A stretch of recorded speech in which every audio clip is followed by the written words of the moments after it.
Hey everybody, hello, and welcome to the circle.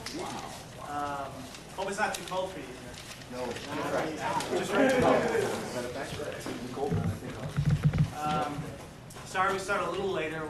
Usually there isn't anybody in the room before us, so we open up early and people can come in and hang out. But actually it's kind of fun hanging out there, so I thought that was pretty good.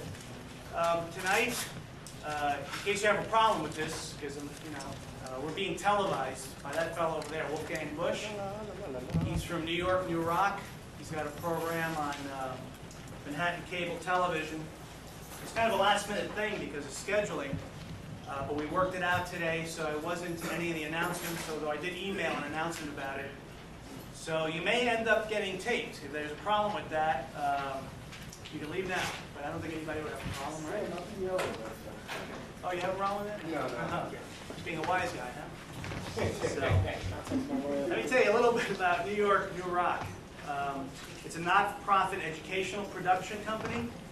They've been on the air since 1990, and they've produced public access television shows reaching 500,000 Manhattan households each week. So a lot of people in Manhattan are going to see you. It airs on Fridays at 5 o'clock in the afternoon. It's a pretty good time slot there. On Channel 56 in New York City, the president, Wolfgang Busch, is right back there behind the camera. He's an award-winning director and producer, and he's received grants to support the public access program. Wolfgang, as a matter of fact, he taped the show maybe about a month ago, and it was aired on July 3rd, if I remember correctly. Is that right? Yes. So I guess you had a good Nielsen rating on that? That's why you came back? I got response. Oh, good. Complaints? No, Lawsuits, or people that wanted more information, and I passed on your phone number and address. Well, that's the name of the game, so that worked out real nice.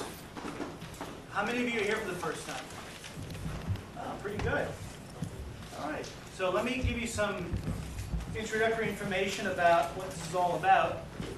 This is our 6th meeting, and I'm pretty happy to say that with each meeting, we've always had a pretty big turnout of new people, which is really good. So I don't know what the grand total is, but I think we've reached a lot of people in the business through these meetings.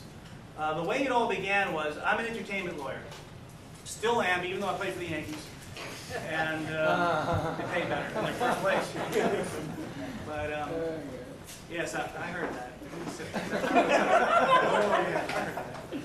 I'm an entertainment lawyer. I've been practicing law since 1985. I graduated from New York University Law School, not too far from here. And prior to that, I was a musician. I did a lot of writing, played a lot of different instruments, was in bands here and there. Never got anywhere in terms of making money with it. But the experience was pretty good. When I got into law school, I started learning more about copyrights and trademarks and contracts and whatnot. And it started coming together, and I said, maybe there's a way I can marry law with music and entertainment in general, and the creative arts in general. I also did a lot of writing and a lot of things outside of music. So what happened was I worked for a big law firm, fresh out of law school. We did a little bit of entertainment law work, but it was mostly litigation, going to court and suing people and fighting and that kind of thing. Made some money for the first time in my life, which was great to pay off my bills and whatnot from law school. But very quickly discovered that I pretty much hated it. It was a very corporate, white shoe kind of a place, very conservative, and I really didn't fit in too well. So got to the point where I said, this is so dissatisfying to me that I may want to get out of law entirely. But before I do that, maybe I'll give it one more final shot to start my own practice. So at the time, since I had some money, I started going into the studio and recording just for myself, just for my own pleasure and whatnot. And I started meeting a lot of people. I started meeting, at the time, the studio I worked at was owned by a British guy named Cy Kernan, who was in a band called The Fix. It was very big in the 80s. So he was like the first industry person I met, and he actually was interested in my music, which is really pretty funny. And he wanted to do a production deal with me, but to make a long story short, that didn't work out. But just through that, I started meeting a lot of different people in the business. And to my surprise, I knew much more about entertainment law than I realized, because when I was studying it, I was just doing it for myself, just to help myself out with my own work. So through that, I started getting some clients here and there, and finally I hung out my own shingle. That was in 1987, and I've been doing it ever since. Back around that time period in New York, There were a lot of different organizations in existence. They were very small, just like this, very grassroots oriented. And what was great about it was it was a way for a lot of people who were new to the business, including young new lawyers like myself, to get to meet people, to get some information about the business, to network around, kind of get a start. And it was great. There were a lot of different organizations like that. And of course, the biggest one at that time was New Music Seminar, which was an international gathering that took place here in New York. And unfortunately, as time passed by, it seems like a lot of those organizations kind of fell by the wayside, including... You got a good level on me there? No, I'm trying to do this. Oh, okay. Recording me. So we're on video and audio. Okay. Anyway, New Music Seminar fell by the wayside, doesn't exist anymore. And it seems like a lot of those smaller grassroots organizations all kind of fell by the wayside as well, for one reason or another. This is my introduction speaking. And so this is our 6th meeting. The first one began with a bang, I thought. We had Madonna's manager speaking at the first meeting. The woman who discovered Madonna, developed her, and got her signed. So she spoke at the first meeting. We had a person from Disc Makers, who makes a lot of CDs for independent artists, speak about his company. We've had a television syndicator, a guy who works a lot with New York Undercover. He spoke here as well. We've had, who else? The accountant who represents people like Annabella Sciorra, Keith Sweat, one of the dancers from Riverdance. He spoke here as well, talking about the accounting side and the tax side of things, so more the business end. I'm trying to think of who else. Margie, am I missing anybody? I know I am. Yes, exactly. Yes. How can I forget? Linda. The last meeting, we had Linda Lawrence, and she works for a company called CSAC. They're basically the ones who are responsible for collecting all the money from all the radio stations and whatnot that play music, including elevators and dentists' offices. Very important organization for songwriters, don't you think? Yes. Among many others. In fact, she highly recommended the people to come specifically tonight to hear you. And as you can see, we had a pretty good turnout. So we've had a wide range of people, to put it in a nutshell. And so this is only our 6th meeting. I'm doing this on a sort of experimental basis just to see what kind of interest there is. And so far it's been pretty positive. Wolfgang here, as you know, is taping tonight. He's done it before. A lot of the people who speak are either clients of mine or people I've just known over the years. Anne has been good enough to invite me to speak at her events, so I thought I'd return the favor and have her speak tonight too. So that's pretty much it in a nutshell as far as the meeting. There's more about it in the yellow flyers. If you have any questions about that, you're welcome to ask me. A lot of those ideas have not been implemented yet, because again, it's only our 6th meeting, so it takes some time. But I think over time we will, and perhaps even add some other ones. Anybody have any questions on anything? Comments? Complaints? No? Lawsuits? Okay. All right. And we're pretty informal, as you can see, which is the idea behind it. I want to make it very non-intimidating. So I left my suit home. Suit and tie. All right, let's see. What else did I not cover here? Very important, if you're here for the first time, to fill out the registration forms and to give them to Margie. Raise your hand, Margie. Give them to her before you go. Real important, because it's the only way I'm going to know that you were here. And also there's a lot of information that I asked for as far as suggestions for speakers and programs. So that's a way to give me some feedback. And indeed, it's been very helpful so far, because a lot of the things we've done up to now have been based on the responses from the registration forms. Also, it'll enable me to keep you on a mailing list and to keep you apprised of future meetings. If you have email, real important to note that, because it's really great having the email thing happening. You know, Wolfgang wasn't able to confirm that he was taping till a few hours ago. So I was able to send out probably about 160 emails in one shot, just letting everybody know. So that's the beauty of it, if you can add that, if you have it. Yes, sir.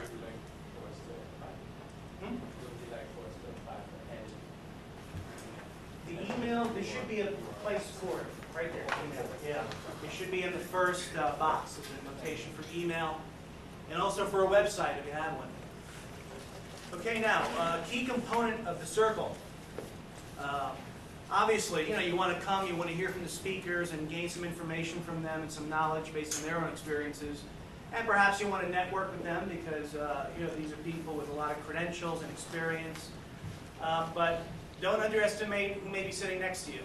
In the meetings we've had in the past, we've had executives here from major publishing companies, television companies as well. We've had other professionals here. We had a guy at our last meeting who does a lot of financial advising for baseball players, like me, and he was here. And you never know who you're going to meet. So what we try to do is encourage people to talk amongst themselves. And what I'm going to do, since I've been talking and yakking here for a while, introducing myself, I always make it a tradition to go around the room, have everybody introduce themselves. I know some of you hate that, right? It's like school. And because you said yes, I'm going to start with you. You gotta be careful what you say to me around the audience. I can hear you. But we're gonna introduce ourselves around the room. Just tell us your name and what you do and why you're here. And the reason I'll tell you why we're doing this. The reason why we do this, yeah, you may as well sit. I'm a lawyer, so I talk a lot. See, once we introduce everybody around the room, what's good about it is that let's say you are an aspiring actress, just to use that as an example. And if we know that, there could be someone else on the other side of the room who's in the process of putting together a pilot for a TV show, or maybe they're putting together a play or whatnot, and they say, oh, good, here's somebody maybe I can talk to about that. Or in the past, like within the last few meetings, I know for a fact, they've told me this, I've had an unsigned artist here who was looking for management, and he introduced himself, and sure enough, on the other side of the room, there was a woman who was, breaking into management, and they hooked up, and as far as I know, they're working together. So, and after the meeting, we hang out at a place called Around the Clock, right? Is that what it's called? Yeah, Around the Clock. You have a little map on how to get there. I'm also a map maker. Yeah, we have extra maps. It's really close, but it's a little hard to explain where it is. So that's an opportunity for people to talk on an informal basis, exchange business cards and information. And without further ado, we're going to start with you. Yes. Hi, good afternoon. My name is Euphemia, and I'm a lyricist, and I was referred to the circle through a friend, a vocalist, by the name of M. Oh, yeah. Very good. I know M. Yeah, M was That's here it. at our first meeting. That's it? Yes. Short and sweet. Okay, you're a lyricist. Looking for a co-writer or anything, or someone to My work with? co-writer. Oh, Alright. Okay, my name is E. I'm a lyricist, plus a producer. I was invited by M, also a singer. And that's basically it. M referred E. I love it. Yeah, right. All right, thanks for coming. Yeah, you're next. Okay. We usually start over there, but Okay. since, Big mouth. yeah. Sorry. My name's Amy, and I serve a number of purposes. I help out the band Convergence. Two of the members are here today. Oh, okay. I do a lot of the background stuff and a lot of the schlepping stuff, and I try to help make phone calls, and mostly I try to be supportive of my bass player, boyfriend, and his best friend and lead singer. And I was referred here by John White, who got a mailing from Attorney Dieguez. All right. That's the way it works. Yes, bass player. I am Hal Klein. I'm the bass player for Convergence. I was referred here by Mr. White over there, and I do some co-writing with him. Okay, very good. Since you're a bass player, I'll mention this now. One of the other things that we've been doing is holding showcases. And we've had a number of unsigned acts perform in an unplugged setting. But I do want to expand that to include actors and actresses who maybe want to do a monologue or a skit, or maybe a one-act play that's can be kept within 15, 20 minutes. Comedians can do their routines if they want. Performance artists, if they want to do something bizarre, they can do that too. So that's another aspect of it, just trying to expose talent. Because once again, you never know who's going to be in the audience or who's going to be speaking. Yes, you were here before. Amanda, right? Amanda Thorpe. I'm a singer, songwriter, guitarist. I play around town. I'm sure I'm going to get a record deal and management and publicity and everything else. All right. And the lawyer, don't forget the lawyer. Yes, oh, and the lawyer. Rich. Yes. Came all the way from England, huh? Yes. All right. Just for the set. All right. Yes. My name is Bill Miller. I want to say the same thing she said, except I'm a singer-songwriter and I don't play anything. So that's it. Short and sweet. I love it. How about you, sir? My name is Khan. I'm an artist, singer, songwriter, producer. We are currently working on our own independent solo album, and I was invited by Michael Nova. Oh, okay. So I get the opportunity to see him, meet him firsthand, eye to eye, that kind of thing. So, Okay, very good. And the one who was recording you? Hi, my name is Elwood. I'm a producer. I'm working with a project Keystone Records that's coming out soon, and I'm working. I have a show out now on public access called Music Magazine and Television. It's been on for 2 years. It's on the internet too. You can check it on the internet. Later on, if I went to the site, you can site to it's worldwide, so you can check it out. So you can come back and videotape us, right? Of course. All right, here you go. Yes, I spoke to you on the phone last week, didn't I? Right, exactly. My name is Kevin Wilson, aka Core. I'm a singer-songwriter. I also have my own production company. And I'm here by referral, yours truly. And I'm here to network and plug in, so to speak. All right, very good. You're in Convergence? Okay. They already spoke. Well, let's hear from you anyway. I'm John White. I'm a singer-songwriter, a performer, and I'm looking to meet some people. We're looking to get into the city and start doing some work, some real work. We're from Connecticut, and there's not really a lot happening there. So we'd like to come down and meet some people, and I was invited by Attorney Dieguez. Yeah, as a matter of fact, I met him, I guess about 3 or 4 years ago at a songwriter's workshop, a little bit like what Ann Ruckert does up in Connecticut. And after all these years, I still remember this one particular song that he mailed me on a cassette. I just think it's brilliant, it's just really, really well done, very well performed. And it's not a professional recording, but you can hear that, and yet it doesn't even matter. The song is so good that it transcends all that, which is really what it's all about. Thank you very much. Yes. I'm Laura Jacobson. I'm the publicist for NTK Encoded Music, and you've heard me here, so Okay. that's what I'm here. Thanks for coming. Yes, sir. My name is Jay. I'm a singer, lyricist, performer, aspiring actor, film director, and was referred by Mike Nova. Thanks for coming. Oh, this is my security guard. Personal bodyguard. You got a problem, that's the one I thought. I'm Raji Raj, rap recording artist. I release my own material on my own independent record label. I'm here to network a little bit, trying to get a distribution network for my next project. Thanks for coming, Raji. Yeah. Raji comes from a long way. I mean, aren't you like way past the Hamptons? I'm in Southampton. Yeah, he's way out. Man, that's a big trip to come out here, so I really appreciate that. And John, you come from Connecticut, right? Yeah. John's from Connecticut, so by no means a small trip, so I really appreciate you coming out here. It really shows a lot how dedicated you are to your careers. Okay, Kevin, stop talking. Get up and tell us who you are. You're with the Mets. I don't like that Met hat. Because you kicked our ass in the series. Yes, that's right. Hi, my name is Kevin. I'm trying to start my own production company called Lupe Entertainment, which is short for Latino Urban Plan Experience. Right now I'm trying to produce my own television show. It's a music video show. I'm struggling right now, but it's going to happen either by fall or next year. Right now I'm here because by request from Richard, I'm also working with him, and I'm here to network and hopefully meet somebody and probably work with y'all in the future. Good for you, Kevin. Yes, sir. Hi. A lot of energy. My name is Mark Lightfoot.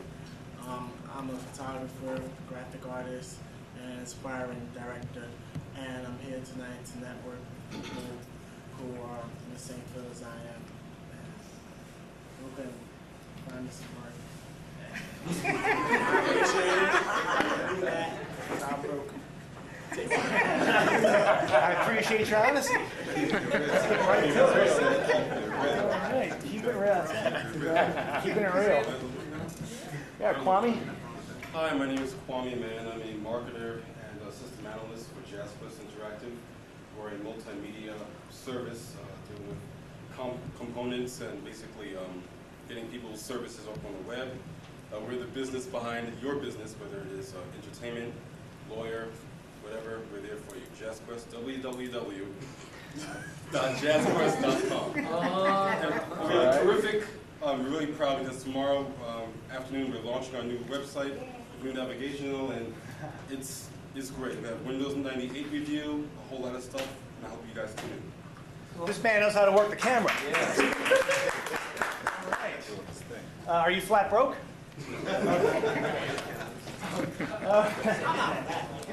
It's close, right? Yeah. Hi, I'm Olympia Chavez. I moved to Mexico with an acting career singing in hopes of being able to have that advantage over other actors. And I'm finding that I'm making a better singer as I'm an actor maybe. But I'm also writing my own music, and I was encouraged by Ron Montano to come in tonight and see where this may lead. Okay, let's talk to this fellow who encouraged you. Oh, Stand God. up there, Ron. My name is Ron Montano. I would say I'm a former student of Ann Ruckert's, but once a student, always a student of Ann Ruckert.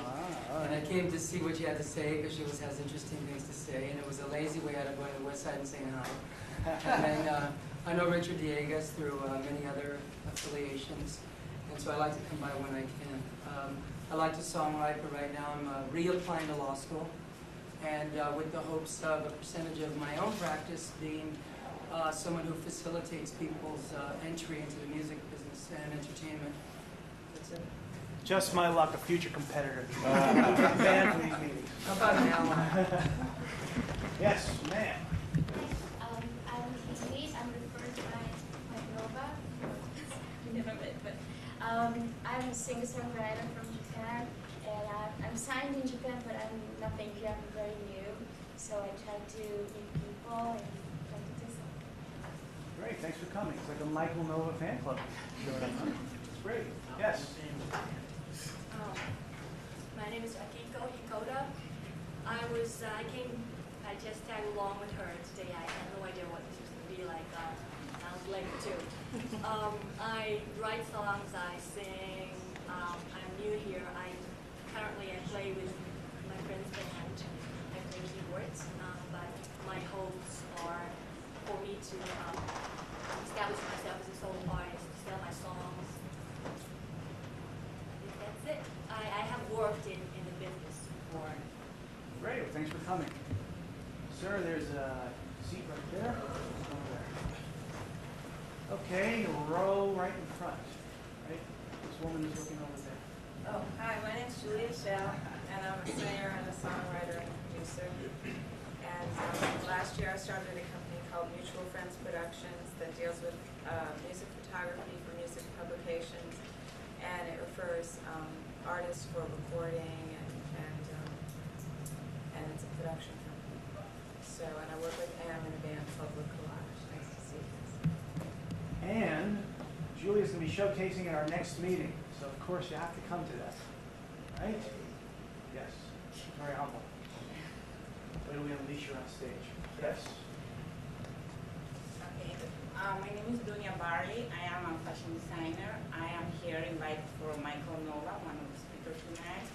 So I'm trying to do something with Michael. So I came here to share with people and to, network. Thanks for coming. Everton. My name is Everton Daly, and I work in the artist management area, consulting, helping new artists get started in the field. And it's something I kind of got interested in after working at Motown and Capitol Records, and most recently on Spike Lee's 40 Acres in New York Filmworks label, where I worked on the soundtracks for a lot of his movies. And what I found a lot of times by being on the phone, I was actually answering a lot of questions. A lot of people had a lot of questions like people have tonight at the seminar. So I've been consulting and advising new artists. Started a new organization called National Association of Gospel Musicians, and I work in the gospel and jazz, R&B, a little bit everything.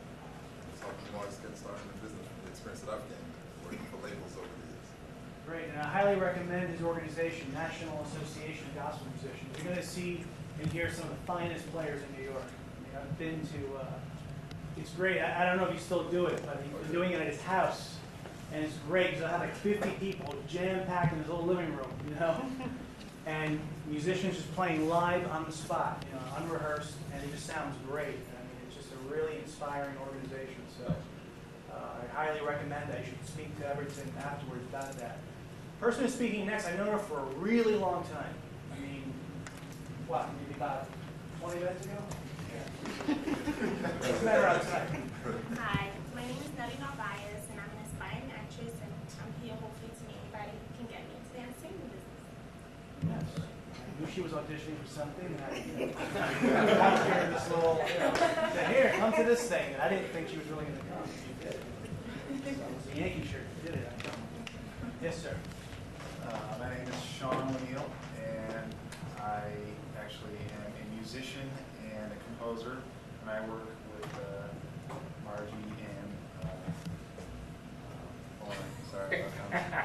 spacing out. Stage right here. And I also do music marketing and advertising for NGK. Okay, we got Oh, yeah, and we're also going to be plugging our publications pretty shamelessly today, so just got some handouts for that. So we got the NTK posse here. Yeah, represent. I seen your advertisements on the buses. That's Music the one. Boulevard. I love those. Oh yeah, very cool. I did it myself. Okay, yeah. Got a kick out of that. So I know the person behind those ads. Yes. Hello, my name is Fanny Casoreto. I'm a vocalist songwriter. I'm working on my musical production. I'm writing up a script of my own original tune. I'm a member of ASCAP. I'm here to be a rewriter. All right. It's your second time here, right? Yes, sir. Yeah. Good to see you again. Yes. Hi, I'm Mary Wells. I just moved down here about 3 weeks ago. Just graduated from school to pursue my dream. I want to be an aspiring, singer, actress. So basically, I'm here to find out what New York City is all about and how do I become a star. Good way to start. And then we have someone over here. You weren't introduced yet, were you? Yeah, no. Hi, my name is Hirsch Gutwillick. I'm a percussionist and graphic artist for advertising and the web, and have my hand in both things and trying to see if I can combine them a little more. Great. It's the second time here, right? Yeah. Nice to see you again. And last but not least, I'm not speaking properly. My right hand. I'm Margie Fagelson. Some of you are totally sick of hearing this. But I work for the Music Boulevard Network, which is a company, well, it's in the vertical sort of entertainment world of NTK. And Music Boulevard Network is an entertainment site, a music site on the web. There's Music Boulevard itself, which is musicboulevard.com, which is mostly a music retail site. But there are also 3 what we call genre sites affiliated with Music Boulevard, which those of you who've been here before have not heard me talk about. Sorry. Jazz Central Station, Classical Insights, and Rocktropolis, each of which have their own content, their own sort of little niche in the world. And frankly, before I got the job at Music Boulevard, I did some surfing because I was told to research, and I actually ventured forth and went into the genre sites.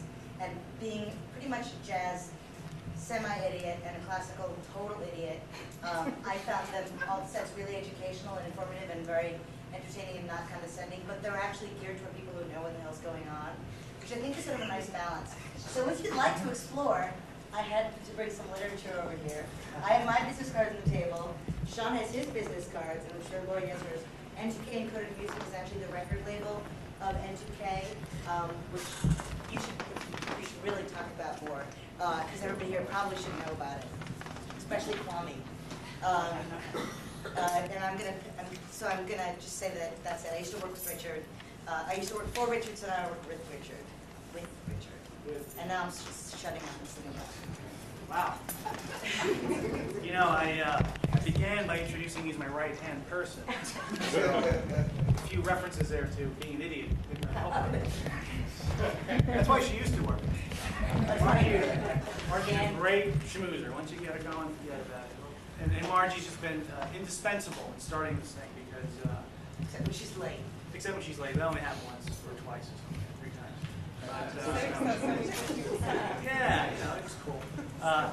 This is not, even though we charge at the door, it's not a moneymaker. It pays for the room and for the mailings and for all the other administrative things. I'm really busy because obviously we're in a law office, so Margie's help has been indispensable, and I really appreciate that.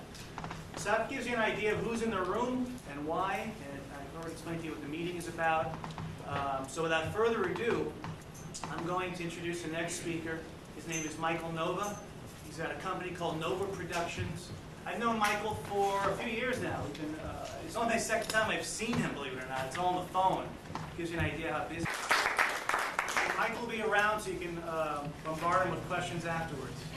And he's got literature, I guess, and cards, so give him a call. Thanks very much for that. I really appreciate it. Real quick, just a reminder to fill out those registrations. Give them back to Margie. See if you can come to the next one. This one, you don't want to miss this one. This one is going to be really good. Mitch Weiss is someone I've known for a long time. If you read through his credentials, they're just extraordinary. He's got 22 years of experience in Broadway. He's worked at the New York Shakespeare Festival, Pirates of Penzance, Chorus Line, Big Apple Circus. He's worked at Disney. He's managed the Village People. A little more can you get, you know? Oh, This guy's just a really broad, extraordinary background. And I've worked with him over the years. He's very astute on the business side of things, very cut and dry. He's attended actually our first meeting. Neil Marbone, our Madonna's manager, spoke. So I'm really glad to have him because he was hard to get just because of his schedule. He's currently managing Golden Child, is what he's currently managing, and he's consultant for Titanic and for Rent. So you can imagine how busy he is. I know there's some of you out here who have or aspiring to get into TV, film, acting, and whatnot. So that's one you want to get to. And of course, Julia Schell's going to be performing. So, you know, why else would you want to come? You know? So try to come out to that one and invite friends if you can, family members, anybody, neighbors. Also, bear in mind, you know, a lot of what Michael was talking about was geared specifically more towards music, but if you really think about it, the principle he's talking about really applies to anything.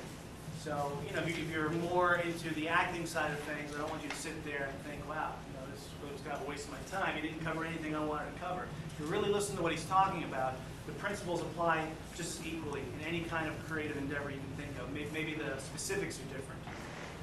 And our next speaker, Ann Ruckert, is going to get into that as well. Ann Ruckert, I don't even know where to begin as far as introducing her. For starters, you'll find that she's very quiet and very retiring and very kind of low-key. And I've known her for many years now. Like I said, I've spoken at many of her events. I just got pages of stuff here. But just to give you an idea, I guess the best way to describe her, although she'll describe herself later on in her own words, she's sort of like a super coach, if you will. You know, if you're involved in a creative endeavor, she's the one who's going to coach you and kind of put you in the right direction. She'll cheer you on. She'll motivate you and inspire you. She's worked with a lot of up-and-coming people as well as established people. You know, a lot of established people have come to her for advice. I don't know what she charges, but I know it's not cheap, you know. She's got a lot of experience. I charge less than you do. Well, everybody charges. The Yankees, I can get away with that. Everybody charges less than I do. But the point I'm making is that, you know, for what you paid to get in today, you're going to be getting a lot of value for your money because, again, you know, she's not easy to just access and just ask questions. So you should listen real hard to what she has to say. You should start thinking of some questions. I know she's going to be a very dynamic speaker, but just to give you an idea, she runs, and has been running for quite some time, a pro shop, which is like a very, I guess a very, I don't even know how to describe it. It's basically a songwriter's workshop, but I mean, you got to really have professional songs. Yeah, you got to have your songwriting chops down. I mean, this is not just for anybody starting out. You know, she brings in industry people who actually get to hear the stuff. I've been there on many occasions, and as a result, you know, a lot of people have walked away with deals. She's got 60 participants have signed recording and/or publishing deals within the last 3 years. It's up to 300.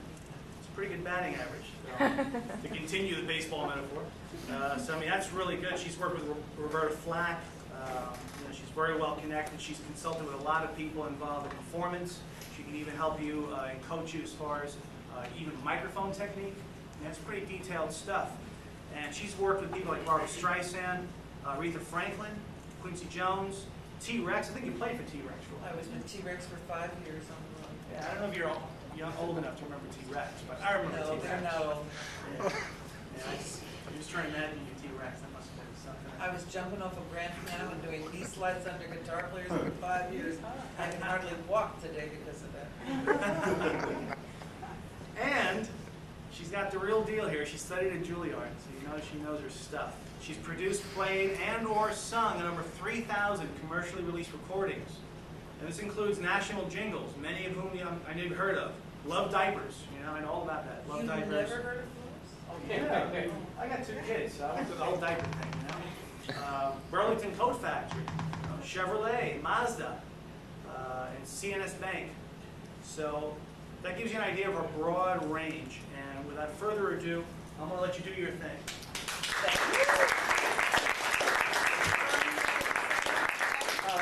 I have to say something as a student, former student, however you want to group me. I have been around the block as an adult, and I have to tell you that Ann Ruckert, I'm here because she's here mainly, but if you have it in your heart to succeed in music, and you want to have self-discipline, and you want to get from point A to point B responsibly, with integrity and professionally, if you do the right thing and you listen to her, and you prove yourself, whatever you want, you're going to get.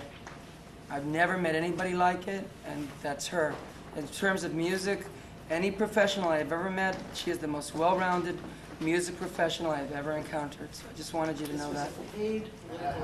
This was a paid political announcement. Just the average guy off the street. Yeah, exactly. I'm so happy to be here tonight. How many of you consider yourselves musicians? And music is your thrust. Okay. The rest of you are producers. How many producers?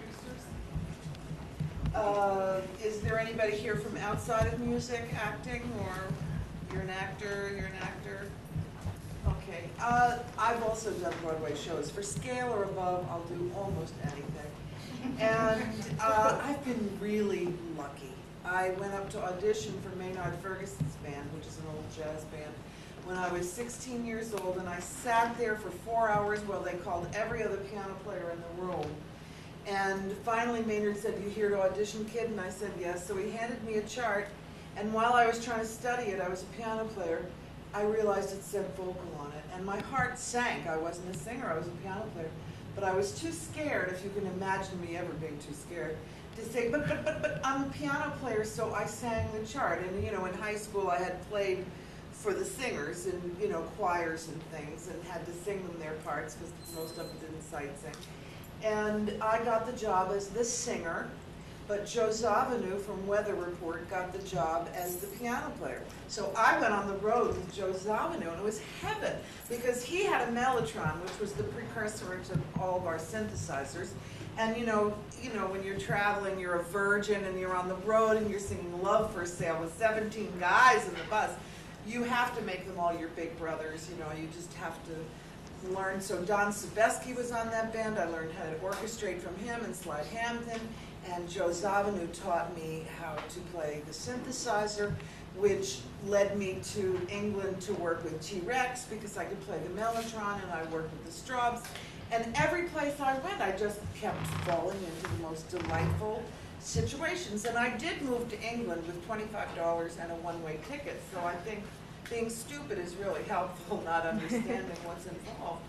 And so just kind of going and doing it and having a ball. But the one thing I think that made me different from anyone else was that, yes, I was a piano player and Maynard handed me a vocal chart, but I could sight read that chart. And that's why I got the job. And then one reason why I became so busy as a studio musician is because on almost half the sessions, somebody will say to me, and it could be Phil Ramone, Glory, who I've worked with for over 30 years. We're very close friends. And Larry Rosen I knew from when he was a drummer. He was not a good drummer. Thank God he made it as what? Sure. Ann Ruckert said, "You sucked." Don't, the son will come get me. He's broke. So the thing is that being able to do the job at hand was very, very helpful. And on sessions, there have been 100 times when they'll say, "We're not quite set up, and could you take the singers over to the piano and run the parts?" So nobody has ever said to me in my whole life, "Do you play piano?" It's assumed if you're working top line. Phil Ramone was a virtuoso violinist and performer. He plays piano. Quincy Jones, who's my mentor and paid for me to go to Paris to study with his teacher, was a trumpet player on Dizzy Gillespie's band, which my husband was on also, my first husband, Mr. Wrong, you may know him. And so the thing is that all of these things led to the same place. Quincy said, "You shouldn't just be another chick, go to my teacher." I didn't say to him, "But I heard Ella Fitzgerald doesn't read." I did what he told me to do. He said, go to his teacher. I went to his teacher. I also had the bill sent to his house, which he paid. I thought that was a lovely gesture. But I did send my report cards to him so that he would feel involved and follow my progress. And when I got out and I came back to the States, I worked for him as his music copyist and sometimes ghostwriter. So the thing is to say yes to each opportunity. I was a piano player who said yes to a singing job, and I've been singing, and I said yes to being a studio musician because I thought, I don't want to sing Green Dolphin Street ever again in this life. No. And I don't ever want to sing Get It On Bang a Gong again, and I can't jump off that piano. I can't even get up on it. My little fat legs would be going like this 100 times. So I decided, what can you do, you know? So I became a studio musician, and in 1 week, quite a few years ago, I got to sing for the Pope, and I still have the check because it came from Vatican City. He wrote some poems which turned into songs, and Sarah Vaughan did the album. But I did all the guide tapes for her, so I got a check from the Pope. I thought that was so cool, don't you? And then that same week, I got to sing with Aretha Franklin, and I got to sing the Soldiers Chorus from Faust with the City Opera Company in 1 week.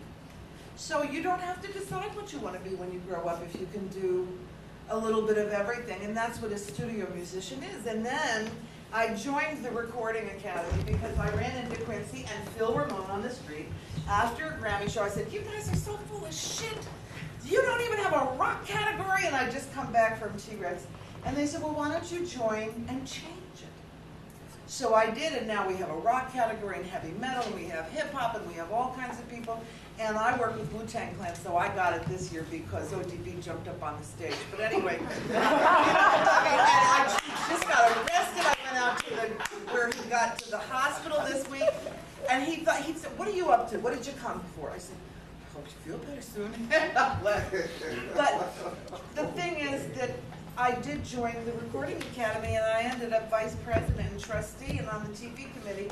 I since relinquished my spot on the TV committee to Phil, who's doing a great job. So I joined the Recording Academy, and I'd like to ask all of you to join the Recording Academy. Now, I know you can qualify, and I know Marge can qualify. I know Richard already belongs, right?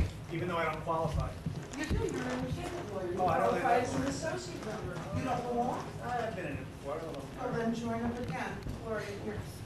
Anybody else here who makes their full-time living out of music, or who is recorded but maybe not have 6 sides? If you have 6 sides, you could be a voting member.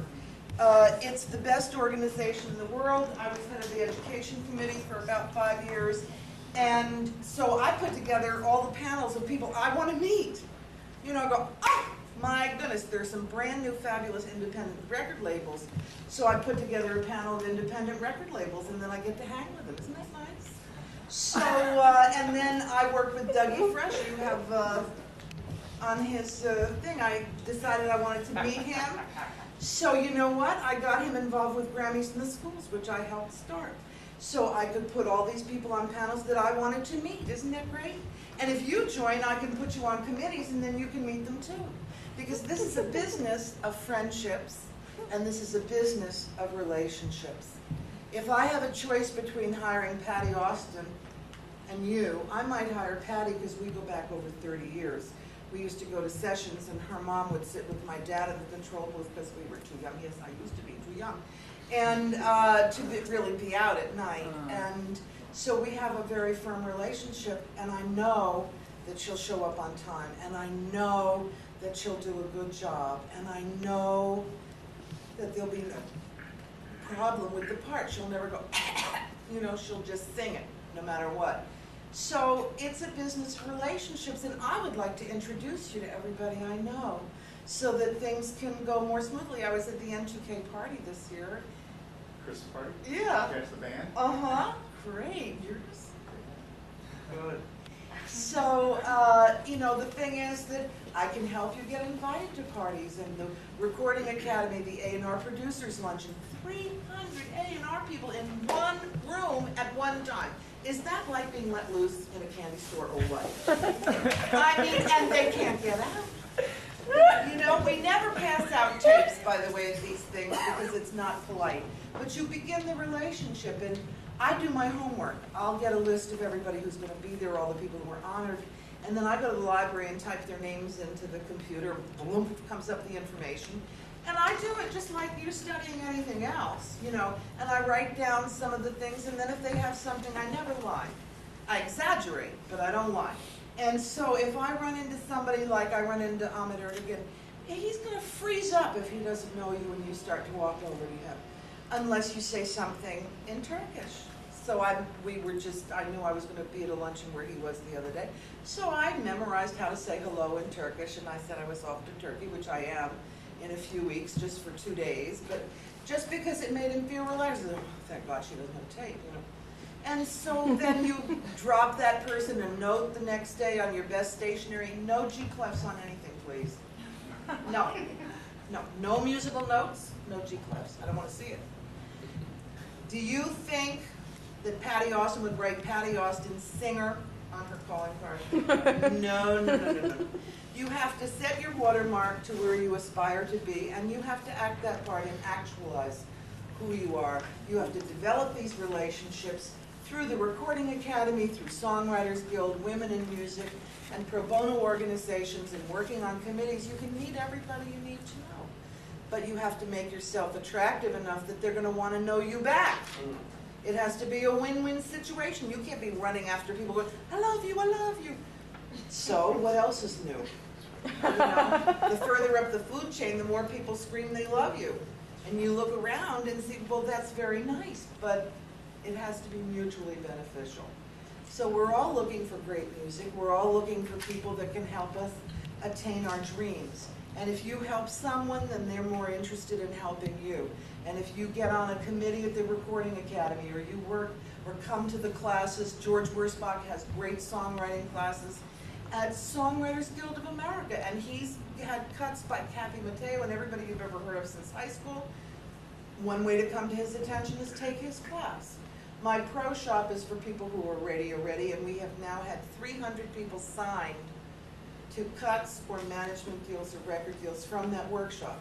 And because I work with so many A&R people and so many record labels, Michael Kaplan, who you all know is head of A&R at Epic 550, and part of the Sony Corp, has actually asked me, could he come? Diane Shore and Roberta Flack and a lot of major artists call me because they want to work with young songwriters. They're looking to possibly co-write with them, or possibly share or own some of the publishing, because artists don't get paid. Roberta Flack sings Feel Like Making Love to You on the radio. She doesn't get paid for that. The publisher does and the songwriter does. And so the singers realized that it was their rendition that got the song over. They made these other people multi-millionaires, and so now they're getting smarter and saying, you know, I'd like to co-publish that with you so that 30 years from now maybe I'll make a little money and not have to worry. And I advise them to do that. That's a win-win situation. That's always a win-win situation. And I have a friend who's a very famous songwriter, Morgan Ames, who wrote the theme song for Beretta, and she wrote 100 million other songs, including some on the new Shirley Horn album. And she called me up and she said, well, Barbara Mandrell wants my song and she wants to rewrite the bridge. And I don't mind giving up publishing, but I'm not going to give up anything of the songwriter share. I just can't. It's my baby. I won't do it. And I said, let loose. You know, if you give birth to a child, you have to raise it to a certain point and then let go too. How long ago did you write this song? She said, 10 years. I said, do you have any cuts on it? She said, no. I said, what have you got to lose? What have you got to lose? Well, I just can't. And everybody says I should keep my publishing, and I gave away the publishing, and now you want me to give away my writer's share. And I said, yes, I do. Well, she finally did, bitterly and angrily, and she was going to get me if it didn't turn out right. She paid off the mortgage on her Beverly Hills home that first year with just her little half a writer's share, because it was on the backside of a record that went triple platinum single, and it went on an album that went platinum. So we're talking some major money. Too many people want to keep 100% of something that's not going to go anywhere, and just the whole attitude of it's mine is so selfish and anti-music. Now your lawyer is going to say, well, try to keep your publishing. You don't know how to administrate your publishing. You are not a publisher, although the minute you write your song, by the way, I was going to talk to you, you already are published. You are self-published. The minute you write your song, you are published, you are a publisher. Do you belong to ASCAP, BMI, or CSAC? Not at this time. Immediately get your ass covered. The easiest one to get into is BMI, and if you do music that's appropriate for college radio, that's probably where you should be anyway. Linda Lawrence does not accept everybody at CSAC, but if you're a really good singer-songwriter, go to CSAC, play your tape, see what happens. They have a very nice demo studio there that their singer-songwriters can use for nothing. Nothing, my favorite price. So each one has a different feel and flavor to it. It's very exciting to be in the music business. I've never had a day job. I started working on Maynard Ferguson's band. I actually turned 17 when I joined the band because I lied about my age then to be older. Now I lie to be younger. I'm so confused. But I have never had a day job. I've always supported myself out of music. And I have to admit to you, I am not particularly talented. I have a journeyman craft skill. I never invented, Fletcher Henderson invented the chord symbols that we use. They were refined by Duke Ellington. I did not invent bebop. Bebop, by the way, means bebop, long, short. And before that, it was syncopated the other way, short, long. So I didn't invent a new kind of music. I was not the Beatles, although I worked with the Beatles, and hung with them a lot, and did some other things a lot with them. So long ago. It's nice. I like it. I apologize for that. No. So the thing is, you can say yes to each opportunity, have what you want, and for those of you who are not going to do it, who don't have the personal discipline and practice, I want to thank all of you. I am having a fabulous career because you goof, because you can't get up, because you can't practice, because you won't study, because you don't think it's important to read and write music as well as you read and write English. If you go to Paris for the weekend, and you're young and adorable, and we all were once, you know, and you go for the weekend, people will translate for you. First of all, you usually come with a little bit of money, and they're all kind of, oh, good, we'll go someplace. If you go to move to Europe, to France, and you don't speak French, they'll crucify you. And the same thing is true if you don't speak music. After a period of time, you will be pushed over the side and you will be dispensed with and it will be over. And a lot of the myths you hear about people in music who don't read music are myths. I know who reads and who doesn't, and I've worked with everybody from Barbra Streisand who says she doesn't read music, but I've watched her read a score. I worked on Yentl. I did her Christmas album with her. I've known her for over 30 years. She reads her ass off. Michelle Legrand would never have the patience to work with her if she didn't know what she was doing. She says, on one side, she says, let's go to the coda and cut out over here. Come on, she's reading music. So I don't know where these myths get started. Actually, I do. They get started by people who don't want you in the music business. So if they can tell you, because a lot happened. A lot of little white kids would come up to some of the great music artists and say, how do you do that, man? And they would show them. And then Stevie Ray Vaughan would get the hit, and Albert King would be scuffling. You know, so a lot of exploitation was, so it's easier to say, oh, I don't know, man, it's all natural. That's easier than showing you my tricks, right? So, but I figure I can show you and tell you everything. Very few people are going to do it. You know, I tell people to study and to practice. I'm up at 6 every morning. I practice 3 hours just to maintain my skill. Forget about improving. I'm in my office 9 to 10, 10 to 12. I'm under the water because I swim. And then I go to the studio. I do consultations. I work almost every night. And I still produce. And I've produced 3 albums since January. And I'm still vice president of the Grammy show in Paris. And working over there with Grammys in the schools and stuff. But there isn't anything I'd rather do. Somebody says, well, what did you do on your vacation? My vacation is when I get called by Stevie Wonder. If you had a choice between going to St. Thomas and hanging with Stevie Wonder, what would you pick? I mean, there's no contest. And when Ron can tell you, I'm such a bitch sometimes because I'm so tired. And I go, tired of what? Your life hasn't even begun. If you stayed up for 3 hours, round the clock, finally fell into bed at 3 in the morning, and I rang your bed at 4 in the morning, and I said, I'm down here with Stevie Wonder and Quincy Jones, you would, boing, you would be so alive, you'd be up, you'd have the bed made, you'd showered, you'd have the coffee on by the time I walked up those stairs. So, mainly what you are is bored. Mainly what you are is not involved and connected. because you're afraid if I get too excited and it doesn't work out, I'm going to be hurt. Well, I'd rather be hurt and know that I'm alive than to be anesthetized and look like a Stepford wife who never dared to try it. And I'm working past my prime. I really should be home sitting down or knitting something. But you guys won't practice, so I have to keep doing this. And I would love to hand everything over to all of you, the whole business, and let your mothers worry. You go out there, I'll take 10%, I'll book you any place you want to do. That's right. We got 15 minutes, and I know there's a lot of questions bubbling out there. So ask your question, say it loud so everybody can hear it and benefit from it. Does somebody want Get one to of the my point. brochures? I don't think I brought enough.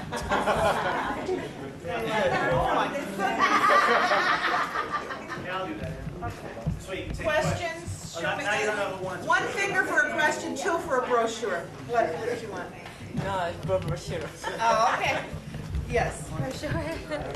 No questions?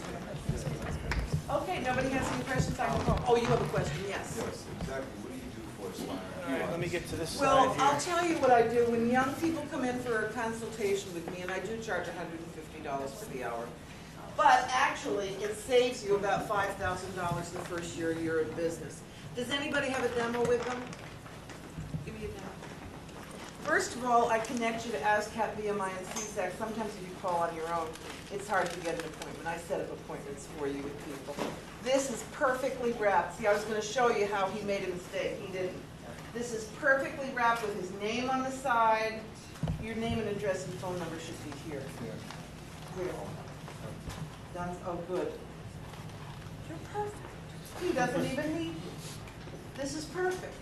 Okay, you're in good shape, but you have to have things properly packaged. Also, are you a member of ASCAP, BMI, or CSAC? Okay. And are you a member of Songwriters Guild of America? That's very important because they collect mechanicals. Okay? And also, I'm getting 17% more of my money, plus getting past the non-requested syndrome. That's to get rid of amateurs. And if you show that you're affiliated by that you belong to BMI and Songwriters Guild and NARIS, which would be a big help, that it shows you're a solid professional and you can get past any door. Okay, this has no J card on it. It's not acceptable. This would be thrown out. Okay, you need a J card, the short flap, name, address, phone number. Your name has to be on the tape because I don't know about you, I go to bed, there are 10 tapes on my desk, I wake up, there are 20, they're out of their boxes. How they do it, I don't know. And they get separated, and I have no patience. I'm not going to sit there and play and listen and try to figure out who's losing what. I just throw them all out that way. Yes, you have a question? You have a question. You want a brochure? You have a question. Anybody have a question? Okay. Okay, as a lyricist, we need to learn how to read. Well, I think it's helpful. I write lyrics. I think it's very helpful to understand the difference between poetry and lyrics. And that if you understand the music form, it makes it easier. Plus, as a writer, when I co-write, I'm tired of being the one who's always at the piano. You know, I am tired of carrying somebody else's weight at my age. It was kind of when I was like 19, 20, and we were all kind of cute, and all the hormones are raging. You know, the cuter you are, the more people play it for you first, and then work with you. But if it gets to a point, you know, sooner or later everything drops. And if you want to have somebody working with you, you better have your shit together, plain and simple. What is the thing that would make me want to write with you? But if you don't understand song form, how are we going to work together? When I have my song, I have everything structured as the way that I want. So Okay. it's how to do. Well, then you really should write the music too, and then you can have it all your way. So much easier. You know, yeah. I can get that back to you with the proper J card? Okay. Yeah, and all of you are invited to come and audit my pro shop at Songwriters Guild of America, which is every Wednesday night at 6 o'clock. Yeah, 6 o'clock at 165 West 46th Street, Suite 1306. It's right across the street from Bo Diddley and Wilson Pickett's office. Yeah, your question? Yeah, in terms of consultations, do you also have your arms in other areas of the entertainment industry? So there's Yeah. music, but also multimedia, book publishing, all that stuff. Well, I don't get into book publishing, although I have 3 books published of my own. Isn't that nice? When I do the learning annex, you know, they don't pay you anything, so I drag in all these books. I self-publish those and just sell them like hotcakes. Because I have actually a list. In my book, I have a page where it shows you how to write out your networking people. Like when I go home, if I collect cards from you guys, I write it all down in this book, and I write where we met, how we met, what was it about, did I think there was any possibility of us doing a project together, et cetera, et cetera. And if there was a note required to anyone, nice to meet you, da-da-da-da, then I enter that, you know. And all of you need good Crane quality stationery, so that when you meet somebody, and it doesn't have to have your address on it, just your name embossed on a good white Crane paper. So you meet Ahmed Erdogan and you write him a note. Dear Mr. Erdogan, it was such a thrill for me to meet you. I've enjoyed your work so much. It's a relief to them to not be asked for something. You know, this like on the first date, you go out with somebody, or at the end of the day, so we're going to get married or what? You know, I mean, that's just too forward. You have to develop the relationship. Any other questions? Yes.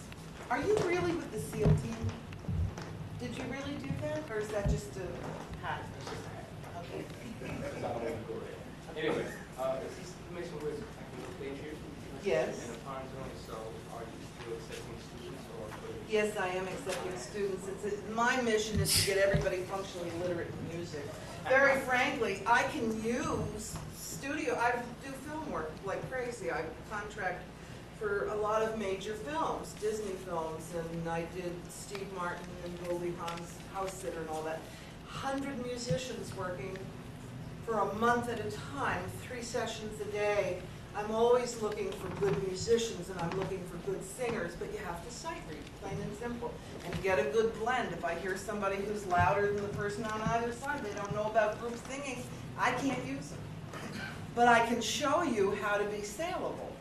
My Saturday class was, Quincy always stops by when he's in town to that, because it's Nadia Boulanger's system of musicianship training, and that's the teacher that he sent me to in Paris. And I teach her method. It's a very small class. I used to have 30 people on a Saturday with a waiting list of 100, and now I can barely keep it at 10 because so many people feel with a synthesizer that just playing a pre-programmed track makes them a musician, and they think it sounds good, but they don't know that I hear 500 demos a month, and I'm hearing 499 pre-done tracks, you know, and it's really kind of boring.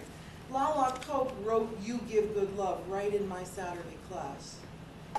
And she's my biggest supporter. I adore her next to Ron. She's really great. Yeah. And I sent her to Kachif, who did the tracks, and because he did the tracks for her, he went down as co-writer. But she wrote the lyrics, melody, and chord changes in my house, and that is a songwriter. Now, she was smart enough to give up co-writing credit to him to facilitate the demo being done at a quality that would be good enough for Clive to be able to hear for Whitney for her first album. And Lala is just about to do yet another deal, yeah. I wrote a song for Whitney. The closest it's gotten to Whitney is Baby Wines. Let me tell you something, this is so funny. I sing with Cissy Houston a lot, and I adore her. We go way, way, way, way, way back. As a matter of fact, she brought Whitney to a session as a baby, 6 months old once, because John couldn't babysit. And she handed the baby to me because she had to do a step out, a little solo thing, and the baby went all over me. So I can say that kid peed on me. But Cissy Houston is a fabulous musician and singer. But she also is a songwriter who has had hits with Aretha Franklin and different people. And she wrote a song with Frank Fuchs. And Whitney heard it and said, Mom, I really like that song. Let's submit it to Clive. I would like to cut that. Now, it's not like her mother was a housewife. Her mother is a credible songwriter with hits. Clive says, nah, can't use it. Now, don't you just think is a nice gesture? Yeah. For a mother who literally gave up her career for her daughter. Yeah. I mean, she sacrificed her career because she is one hell of a singer. By the way, she has a book out right now that is to die for. Oh, does she tell the truth in that book? It's out. You're right near the Strand, that's open late. Go get like one of the remainder copies. That book, you want to know about the music business? Read that book by Cissy Houston. It is fabulous, fabulous. But it was, how can you be closer than the mother, right? And the song was turned down. So it's kind of a miracle when it gets picked up, but you have to approach it like a business, and your job is to get a job until you get a job. So 24/7 with your songs. It doesn't end up on Clive's desk. It will never get away. Right. But if you want to develop a relationship with Clive, do you know where the office is? 6 West 57th Street. Walk up and down in front of that street till you find out where he goes to lunch. You know, I go to the China Grill for lunch. It's very expensive there for Chinese food.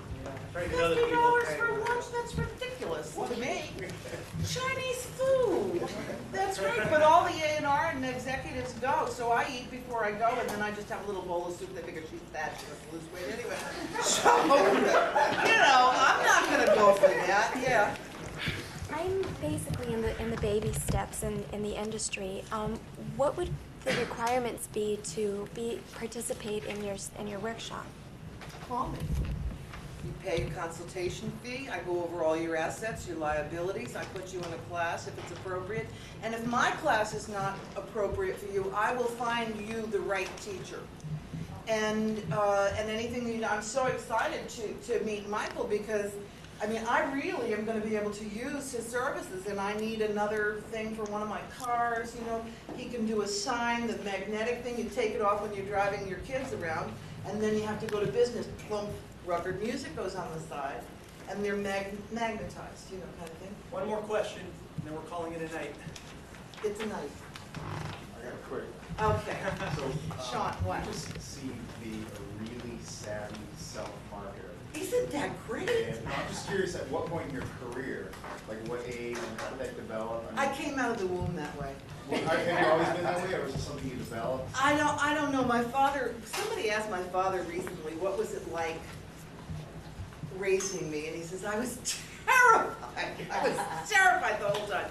But at 3 years old, my grandfather told him, she's a genius, let her alone, and he just kind of jumped back. Because I come from a family, I went to a school that had a course called Hostess Problems.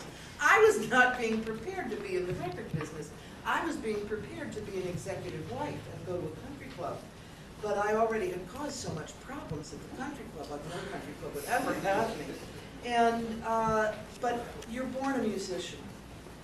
And you know this. We have our left and right brain cells in equal balance. We're physically different than other people. We cannot avoid doing this. It's like a lemming going to certain death, you know. Now your choice is to do it well or to do it poorly. I chose to do it well. And that was the point that I just knew coming out of the womb I was a musician. And people, you know, when I go to visit, my family's all retired to Cape Cod, we're New Yorkers. But I would go up there and they go, oh dear, are you still a musician in New York? And I go, are you still a surgeon in Boston? What kind of question is that? You don't get over this. Plain and simple.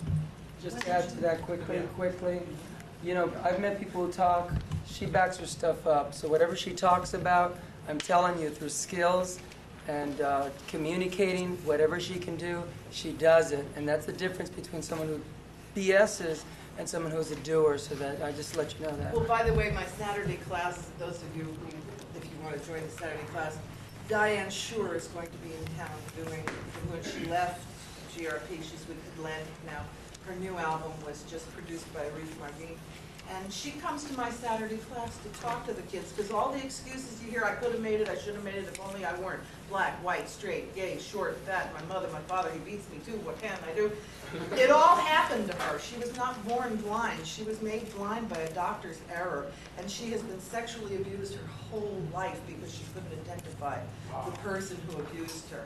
And she was an alcoholic and a drug addict to avoid the pain of the abuse that she suffered in a home for the blind, etc. And now how she has turned her life around to become a star, a great musician. With a recording contract, she has a very healthy marriage with a nice man who's not exploited. He has his own money. He goes with her on the road. He helps her fulfill her dream. All of this is possible to you. If she can do it, and she's blind, on top of everything else, then you know, if Ray Charles can do it, on top of oh, he told me a joke, I got to work with him too. Do you know why blind people don't skydive? It scares the shit out of their dogs. Why is it blind people tell jokes that are so visual? Do you love that?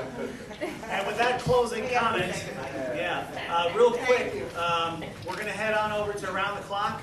I'm just going to clean up the chairs here real quick so you can follow me if you want to come. If not, look at your little map. And I don't know if Ann and Mike can come, but if they're coming, I you can can't, but I hope you'll invite me again, and next time I'll hang out, but I have a lot of other stuff to watch.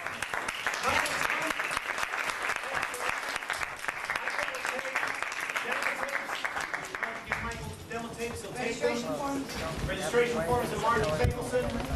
Come next month.